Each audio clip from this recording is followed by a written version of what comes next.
Hey everyone, welcome to Slice of Pie. Today's topic is star args and star kwargs. So you may have seen these used before in some Python code and wondered what exactly they do. Well, I'm going to use them in this order pizza function so that you can get a better understanding of what's going on here. So first, I need to explain what the asterisks mean in Python. So let's say I have a list of numbers here.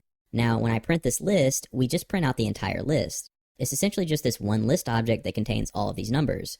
Okay, so in Python, when I add an asterisk in front of this list here and I print it, you'll see that it's actually printed each individual number. This is called unpacking in Python. This asterisk, when used this way, is called the unpacking operator. If it's next to some iterator, like a list or a string, it will unpack the elements of that iterator. So back to our order pizza function, we can actually do this in reverse.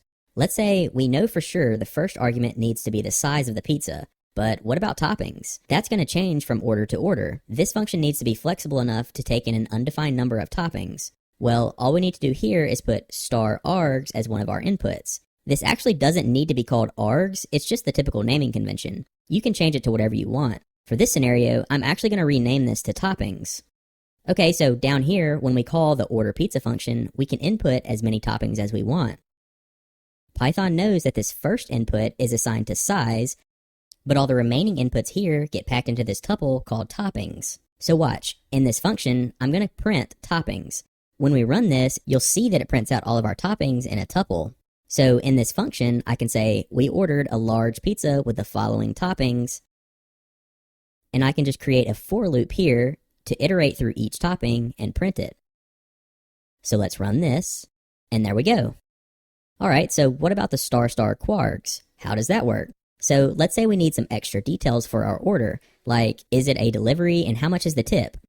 So in our function, let's add star details. Again, naming convention is kwargs, but it can be whatever makes most sense for you. Down here, when we call the order pizza function, let's say delivery is equal to true and tip is equal to 5. So these are what's known as keyword arguments. These get handled by star details. The star toppings handled these positional arguments and put them into a tuple, and the star details will take these keyword arguments and place them into a dictionary as key value pairs. So up here, I'll print details in the function.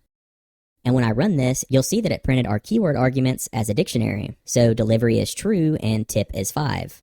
So we can use that in this function. So let's say details of our order are, and then let's create a for loop by saying key, value in details.items. Then in here, we can print the key and the value. So let's run this, and there we go. And that's pretty much it. Hopefully that gave you some helpful insight on what star args and star kwargs mean in Python. If this was helpful, be sure to leave a like, subscribe for more content like this, and consider watching some of my past content. Thanks for watching, and I'll see you all in the next video.